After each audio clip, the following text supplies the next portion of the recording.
severe weather the first full day of summer here. And it is a hot one out there for so many. They've had triple-digit temperatures for an entire week in the Southwest. And as you can see there, people are trying to find relief anywhere in any way they can. And this, of course, as the Gulf Coast braces for Tropical Storm Cindy. And you're looking live at rough waters in New Orleans this morning.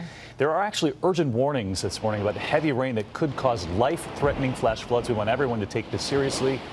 Chief Meteorologist Ginger Z with us this morning. Hey, Ginger. Hey, David, I'm so glad that you talked about the impact of flash flooding being the #1 threat in this storm. However, I want to place it for you so you can see the circulation of Cindy. It's less than 170 miles south-southwest of Morgan City, Louisiana. It is headed toward the coast overnight tonight into early tomorrow is when it hits, and it looks weak right now. It looks like it's going to weaken, but you hear that and you go, oh, okay.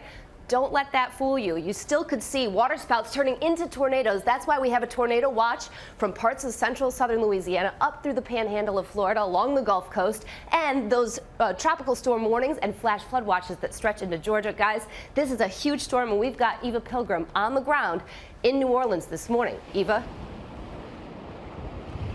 Good morning, guys. Yeah, we are definitely feeling the wind. We've seen heavy bands of rain, just complete downpours. And the big thing we're seeing this morning are these waves crashing up over the seawall here from Lake Pontchartrain, and they're pushing into the neighborhoods. That is already starting to cause flooding.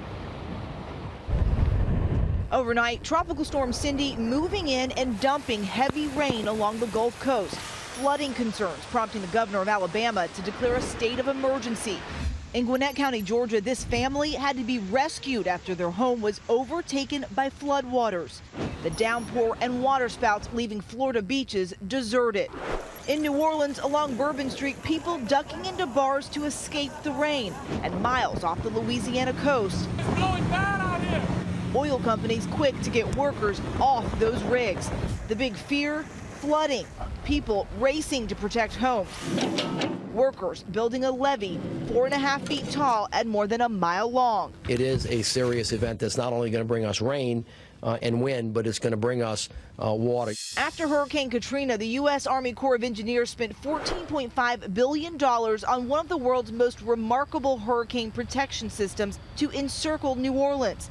The largest flood control structure is nicknamed the Great Wall of St. Bernard Parish. It's a 1.8-mile long barrier. Some of the steel support piles extend 200 feet underground. In addition, there are new state-of-the-art pump stations so powerful combined could fill the Superdome with water in less than 90 seconds.